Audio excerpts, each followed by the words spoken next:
Hello, Kelsey here, talking to you from the couch on maternity leave, and just want to say that baby snuggles are the best. Hopefully, he'll stay asleep as we have this talk today. So, I've had something on my mind, and it's funny how the things that bother you or really fire you up sometimes really go into alignment with what God is teaching. And I heard a sermon this week, and it just tied in perfectly. I took notes and added my own thoughts. And I wanted to really come on and talk about this idea because I talk to so many women all the time who tell me that they have this desire to lose weight, that they know some of them literally tell me that their struggle with weight has literally ruined their life. They can't show up, be the person that they are called to be.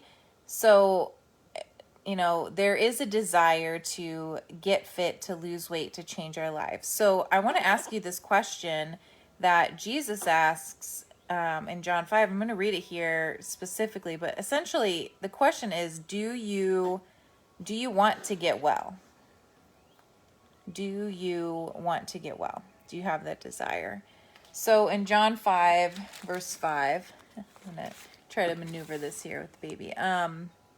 So there was the invalid man, and he had been essentially paralyzed, invalid, for 38 years. When Jesus saw him lying there, he learned he had been in this condition for a long time, and he asked him, "Do you want to get well?"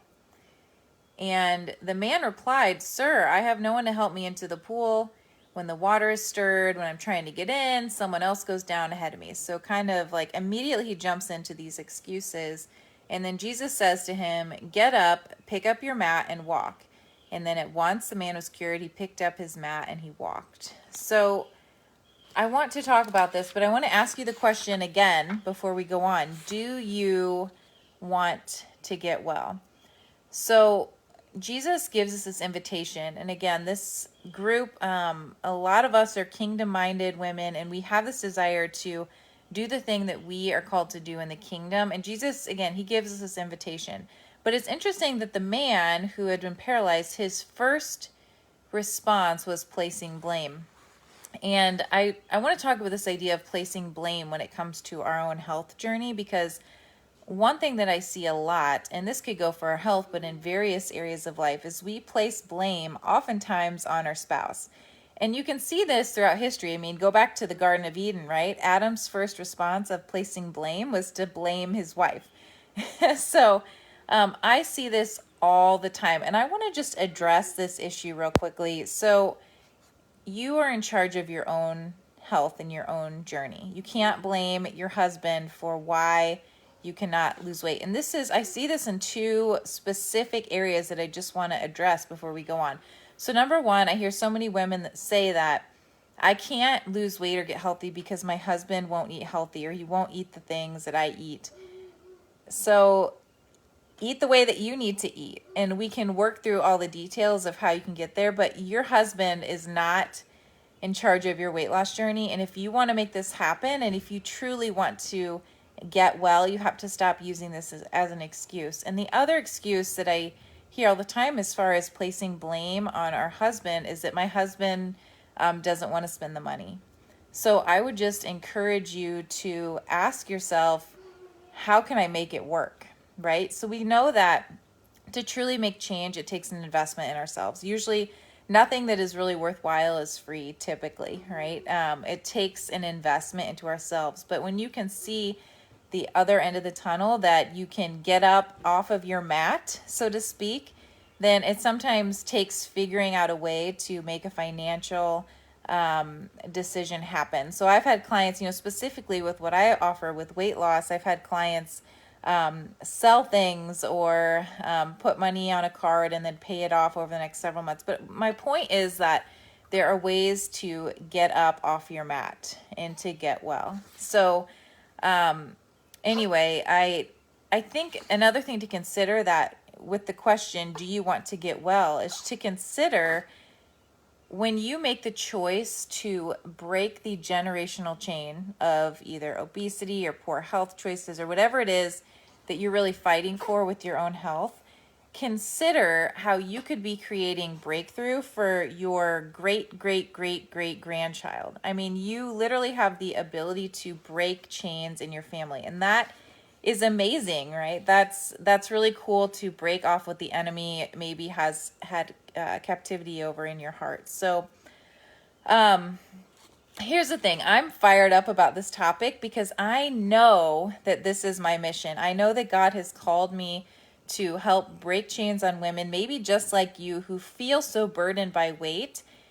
And I feel fired up about this because I know that there's something within you that you're not doing for God's kingdom because of this other burden. And when we can break chains, that's how the kingdom works, right? The more that you are able to do the thing that you're called to do, it's going to allow somebody else to live out how they're supposed to live, et cetera, et cetera, et cetera. And it's going to create this huge chain reaction for a better earth, a better people on the planet, right? So, and living the way that God intended. So, quit giving the enemy power over your life is my point. So, do you want to get well?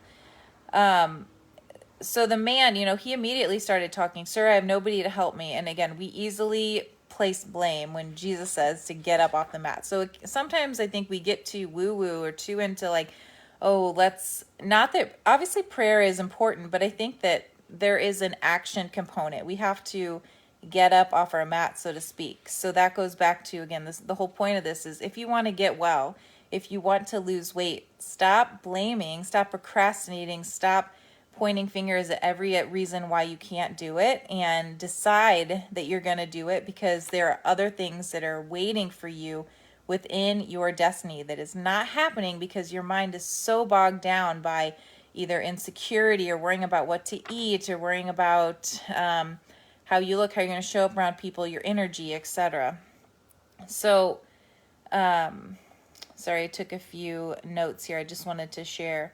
So, and again, Jesus, he's arguably the most kind person in history, right? And he lovingly told this person, okay, it's time to get up. It's time to do something.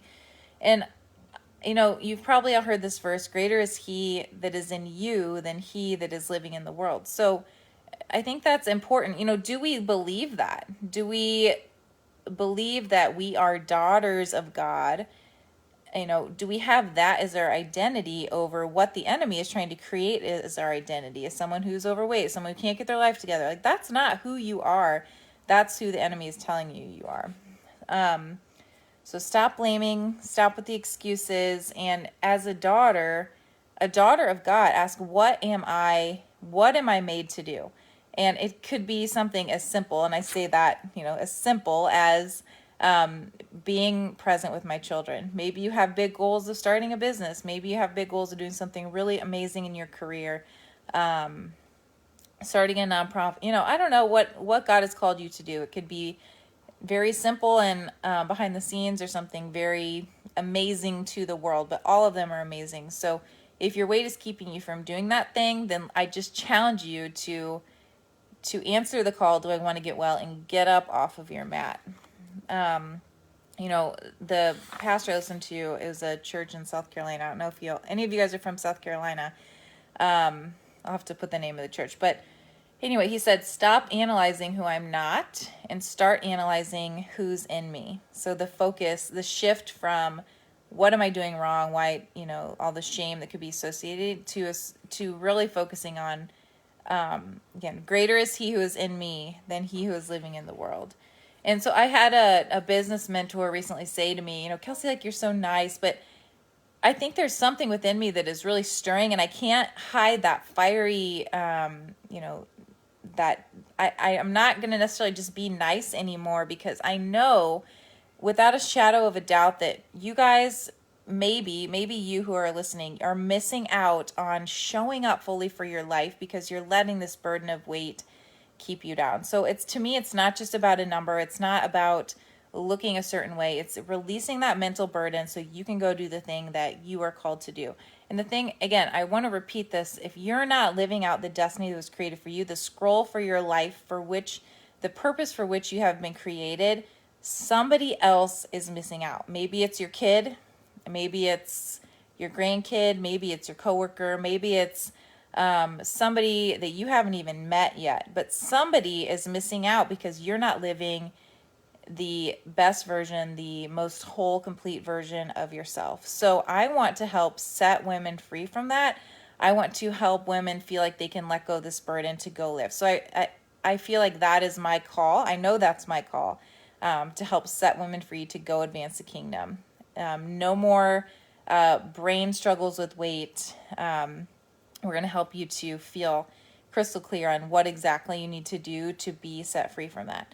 So if you've watched to the end of this, and this is something that is stirring something within your soul, and you know that you have to do something about the struggle you're having, I encourage you to do one thing, and that is sign up for a free training on Sunday. So the training is 5 steps to weight loss. This is what I do with my clients, is a high-level overview that will teach you how we kind of approach weight loss and getting you on the right track to make your weight loss goals a reality. Now, some of you may have already watched a training I've done similar to this. This is new and improved. I'm going to be adding in some new things. So if you think, hey, I've already seen it, you should watch it again for a couple reasons. I'm going to be adding new ideas, new things to really think about your identity and what you're called to do, but also how many of you learn something completely by just watching it once? Probably not many. So the more you can get these ideas into your brain to really understand what you need to make your goals a reality, the better. So I'll drop that link below. If you're coming, give us a thumbs up. Let us know you're excited. So it's this Sunday evening, 5:30 Pacific, 8:30 Eastern. If you can't make it, you should still sign up because we'll send you the replay.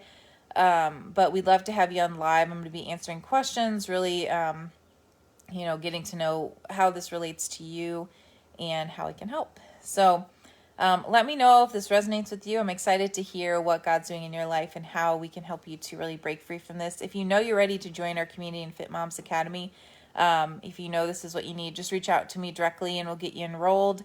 And we can set up a call to just talk more about what that looks like. So thanks for being a part of this community, and I'm excited to really see you achieve the goals that not only you have, but that God has for you. So have a good day.